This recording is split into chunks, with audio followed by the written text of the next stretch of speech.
So today we're taking a look at the Atlas Metra MP36 diesel locomotive, and Metra is a commuter railroad around Chicago. But yeah, let's get started here in the front. Alright, so in the front we have the windshield with 4 windows, and they each have windshield wipers. And you can see there's a bit of interior painted tan, and I didn't realize this before, but there's actually this little ledge over here, and that's actually where the sand filler hatch is. Then we have the number board, says 418, and in the middle there's actually twin headlights, although inside it's a bit foggy. Then we have some red and white chevron stripes, and in the middle there's actually a Mars light, which is printed on, but it can be backlit. And then on the sides we have the ditch lights, which I do find it interesting how it's cut out into the body, and there's no cover around it, and that's actually how it is in the prototype. And over here we have the anti-climber, although it's a bit weird looking since the bottom's not really painted straight. Then on the sides we have some MU cable receptacles, which has some printed on text which is somewhat legible, and this orange box underneath. And over here we have some hooks, and also comes with a metal knuckle coupler. Then we have some MU hoses, the coupler cut lever, and a weed cutter plow. Now there is a couple things inaccurate about this. Mainly the coupler cut lever should be over the coupler and straight, and there's not supposed to be these orange boxes. And that's actually because Atlas bought the tooling for this from True Line Trains, who made it 10 years ago, and they just kept the same design. So from the side, you can see the cab does have this swooping shape, which is great for passenger trains because it's aerodynamic. And here's the side view mirror, which is on both sides. We also have this orange and red stripe, which wraps around and it gets larger as it goes to the top. We also have this nice blue gradient color here in the front, which goes to the blue Metra livery. I do find it interesting how the side cab windows, they're all like different shapes. It's like a mixture of squares and triangles. Then here we have the door to access the cab, grab irons on the side, and some door handles molded in, although it is a bit thick. Then we have this vent Metra logo, and some steps to get up to the cab. We also have the F for front, and the builder's plate for Motive Power, a Wabtec company. And there's lots of plumbing detail at the bottom. You can see the sanding lines, along with an E-bell inside. And here we have a white sill with a jacking point underneath. Then at the bottom we have the 2-axle Blomberg truck, which does look pretty nice. Then next we have a battery box. Then across the top we have a bunch of these vents, some rivet detail, and an access door in the middle with some white grab irons, and a ladder at the bottom. Then here we have the fuel tank with some piping going across, and there's details for the fuel cutoff switch, the fuel gauges, and the fuel fill. Then we have the Metra logo, which Metra actually stands for Metropolitan Rail, and we have a compartment molded in. Then in the back we have some more vents at the top, and here's the road number 418, the American flag, and the RTA of Illinois, which oversees Metra, which is down here. And then on the edge we have this ladder, which is actually supposed to be a stairs in the prototype, so that is a bit inaccurate. Then in the back we have a grab iron ladder on the left, the road numbers 418, sand filler hatches, the twin headlight, and a door with a window, though it confused me because there's no seams around it. Then we have these chains between these stanchions, which there are 6 of them, and it's actually another inaccurate detail. There should be only 4. Then we have the anti-climber, which makes this V shape, and there is a compartment on the left. And on the pilot we have a lot of the same detail that we saw in the front, but there is this gap here in the middle, and these boxes are just painted black. Also, both ends actually have these tiny holes, which you can add in these train line attachments. Alright, now let's go check out the other side. So again, it's pretty much the same thing, just this side has these 2 panel segments, which actually don't align to the one on the other side. We also have this random pipe at the bottom, and over here we have the air reservoir tanks with lots of nice piping detail, and the air dryer filter. And this model also comes with cab vents, which actually Metra doesn't have this feature. Instead, there's these black boxes on the sides, which are for cameras. So that's it for this side, and now let's go check out the roof. So in the front it's painted silver, and there's these rain gutters on the sides. There is a little crease here in the middle, but it's not supposed to be there. And this whole entire edge is actually black overspray, and the texture above it's a bit splotchy. They did add in rivets on the sides. And then next up we have the horn. After that we have some more details on the roof, the vents, and some lift rings, which actually are half embedded into the body. Then here we have the exhaust port. But yeah, all these vents here on the sides, they're just molded in, not actual holes, with the exception of the cooling fans, which actually you can see inside, and they have a pretty nice finish. So these are for the dynamic brakes, while these are the radiator fans, and they have a different style. These ones have covers in the middle, and some more details in the back. And the last fan is for the head and power, and I actually have no idea what the heck this is. So if you do, let me know down in the comments. Alright, now let's go check out the bottom. So these trucks came pretty well lubricated, just very shiny. Here's a look at the bottom detail, and this is how all the plumbing is connected. And one pet peeve I have is that they didn't paint the back of the ladder, which is supposed to be painted black. Then here we have the fuel tank, and you can see the plumbing running along the sides, and here's the back. Alright, so here is my Rapido Go Transit F59PH. It's another passenger locomotive, and now it's compared to the MP36. So as you can see, their cabs are really different. The F59 is much older, so it does have this older style traditional cab, while the MP36 is streamlined, and the cab door is on the side, while the F59 is in the nose. And both models do come with metal knuckle couplers, which do look quite similar, although Rapido's trip pin is a bit longer and swings up. And if you look at the bogies, they're both Blomberg 2-axle trucks, which Rapido did add in these molded techs into the truck, and the wire for the speed recorder, while on Atlas they left it blank, and they didn't add in the wire. Now the MP36 does have a much longer fuel tank than the F59, and speaking of size, the Go Transit is much shorter than the Metra. But actually, despite this being a longer locomotive, it actually weighs quite light, while Rapido Trains is quite heavy. Also, the MP36 has an access door on this side, which is actually flipped on the F59, and for the roof detail, the layout's actually quite similar, but the MP36 has 2 additional fans. And on Rapido's models, they do have actual holes for the vents, which is just solid on Atlas's model. Now for the height, the F59 is a bit shorter, but if you count the top of the cooling fans, they're actually the same height.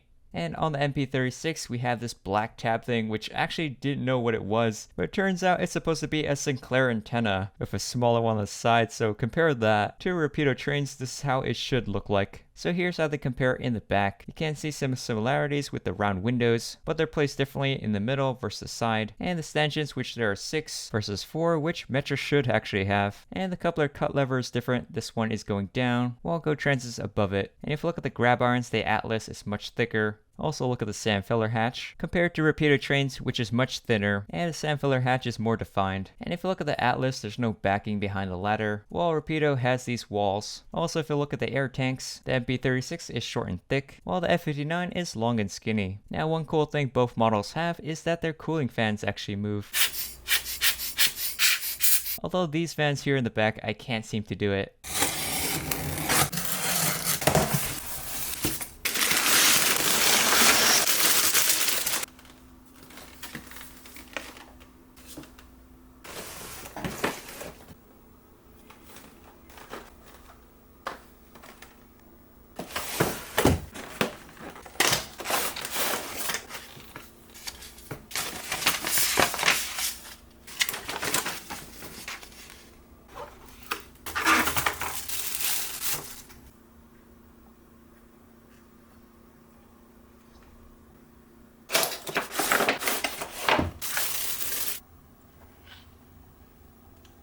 Alright, so here is the Atlas Nippon Sharyo Metra Gallery bi-level cars, and this comes in a set of 3 with 1 cab car and 2 trailers. So first let's go check out the cab car. So here is the cab control car, or you can put this at the end of the train. So here in the front we have these pretty cool red and white diagonal stripes, and on top we have some windows for the train operator, windshield wipers, the headlights, the gyrating light, and some more headlights and marker lights, and the gangway, which actually looks pretty real, like an actual door, and it does have the car number written here. And there's lots of molded in detail on the side, like the brake chain. Also, if you look at the top, there is actually a spring, so if you push it, the door accordion does move a little bit. There also are actual holes for the lifting points. And above we have a K3 LA horn, and it's quite interesting because there's this cage that's wrapped around it. Then we have some grab irons on the top and on the sides. Then at the bottom we have a metal knuckle coupler, and the snowplow. There also are some more grab irons on the sides. The left one is shorter because the chain also has a coupler cut lever, and these red HEP head and power receptacles. Alright, so now let's go check out the side.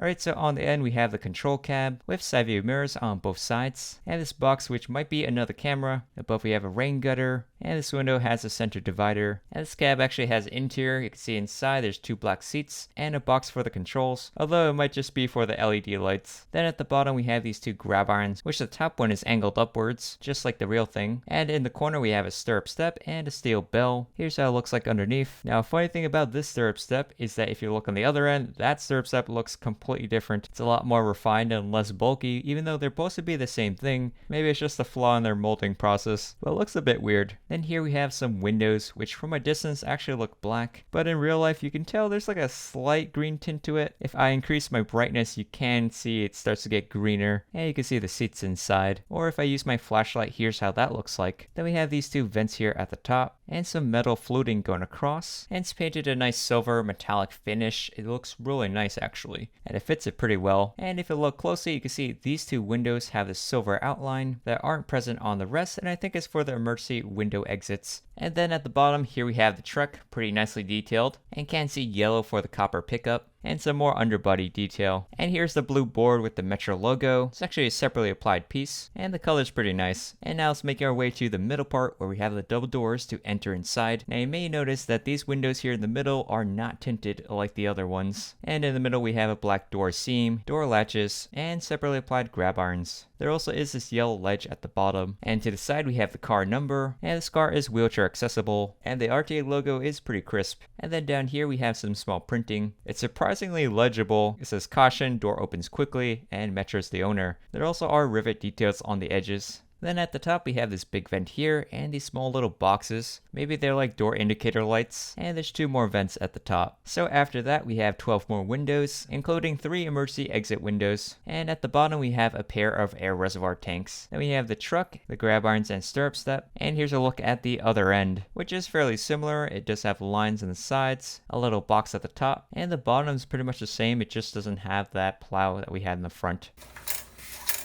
Alright, now let's go check out the other side, where there's a small vent at the top, and the bottom detail is a bit different. Then the middle part, it's pretty much the same, just the other way around. And in this quadrant, we have this long box at the bottom, and there's this small box here with a wire going to the axle for the speed recorder. So this is pretty interesting, and sometimes it actually touches the box.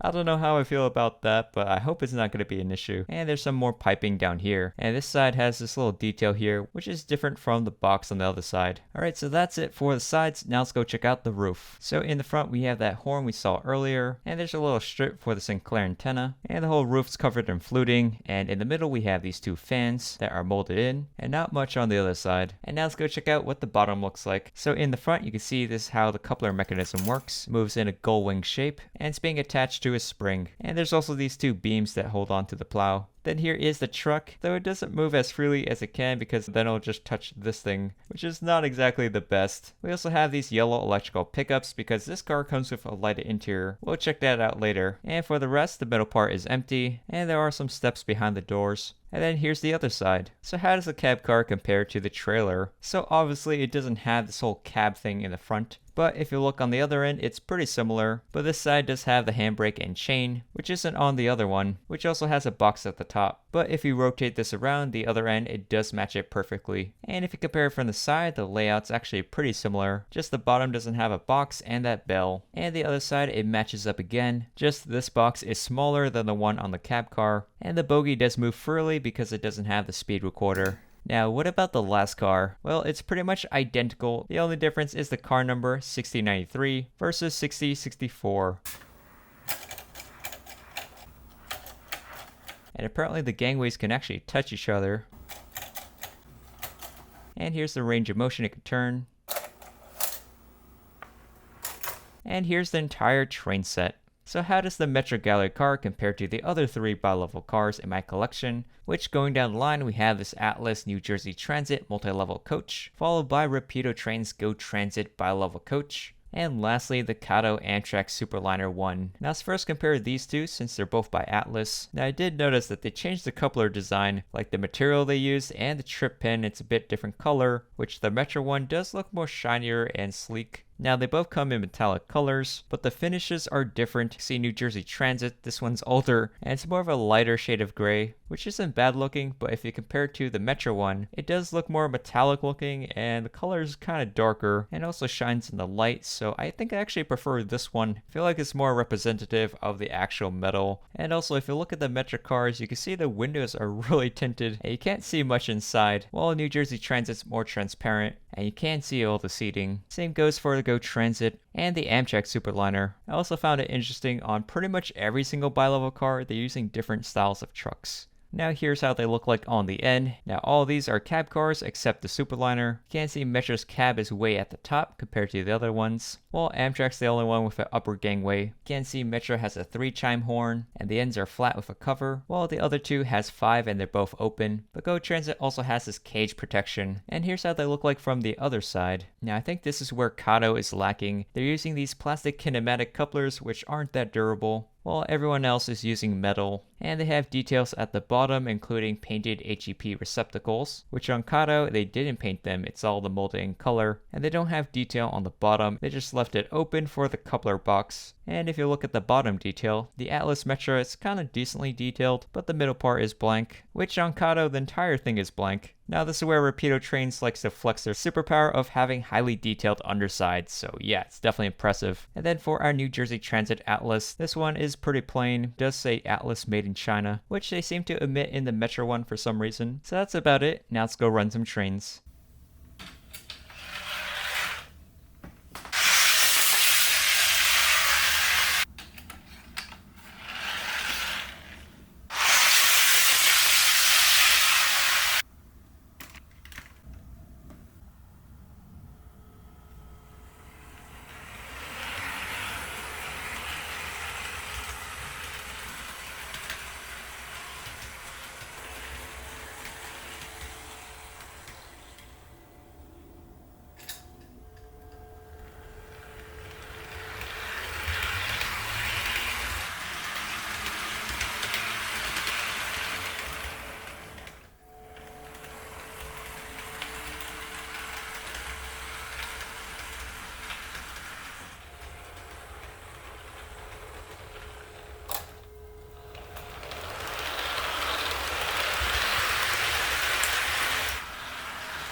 So now let's go take a look at the lighting of the car. So in the front we have the gyro light and the taillights, as well as lights for the interior like the cab and the main coach section, which inside you can see there's actually this railing at the top. And this is because unlike most bi-level cars, the Metra Gallery car has a hole in the second floor, so the conductors can collect tickets from both floors at the same time. But yeah, here you can see the seats at the bottom, while all the seating have green windows, while the middle doors are just clear. And here's how the rest of the train looks like.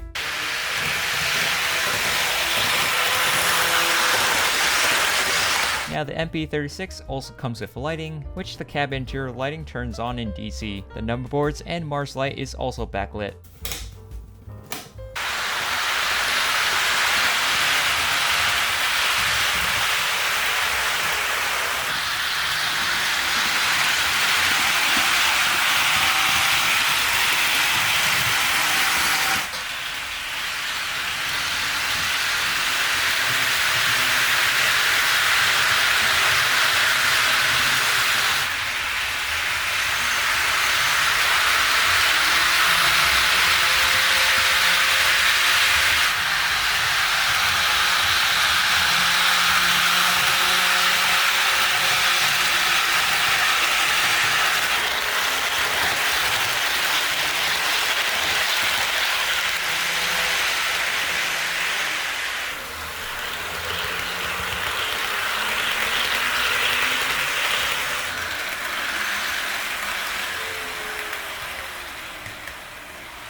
So final thoughts for the Atlas Metra train. I think it's a great American passenger train. There really hasn't been much Metra trains made for HO scale, so I'm glad they're coming out with this release. So for the MP36, originally that was made by True Line Trains 10 years ago, and Atlas bought the tooling, and now they're bringing it back, which is great since before it was getting pretty hard to find. It does have a nice paint scheme with the blue gradient and stripe, builder's plate, cab interior, lift rings, see-through cooling fans, sanding lines. However, there are some accuracy issues with it. The coupler cut lever should be straight and above the coupler, while in this it's angled downwards. There also shouldn't be these orange boxes on the pilot, or this cab vent on the side, and in the back there are 6 stanchions when there should only be 4, and the step well should be like a stairs, not a ladder. They also don't have door seams for the rear door, so it kind of just looks like it's a window by itself. And this Sinclair antenna looks like a random rectangle. Also, the bottom of the anti-climber isn't painted straight, and they also overspray black onto the edge of the silver cab roof, and that's not even a defect, that's just how it was designed. design. They didn't leave enough of a gap between the bill and the window. So practically everything wrong about this model comes from the fact that it's using molds from a decade ago, so I can't really blame Atlas for it. One thing Atlas did do wrong though is making the LED lights this harsh cold blue instead of a warm yellow tone, which model trains usually have, so it looks a bit unrealistic, which the original Trueline trains didn't seem to have this issue. Now for the Atlas Metra Gallery cars. They're highly detailed models with tiny legible text. The metallic finish is pretty nice and realistic. They painted the AGP receptacles, and the interior comes with lighting, which is interesting that the windows, they look tinted black, but with the lighting it turns green, and you can't see the upper railings. And I love the red and white stripes on the cab. Now for the most part it rolls quite well, just the cab car has that speed recorder, which I appreciate that detail, but it does hit the box, so you may hear a clicking sound when it goes in curves. But overall, I think these are a great set of cars. I think it's the first time these are manufactured in HO scale. Before, Kato did make the blue stripe ones, but I think those seem to be quite rare. Rapido Trains is making a similar but older car also this year, which I might make a video on in the future. But yeah, that's pretty much it for the video. I hope you guys enjoyed it. If you do, hit the like button down below. Let me know down in the comments what you guys think, and I'll see you guys in the next one. Bye.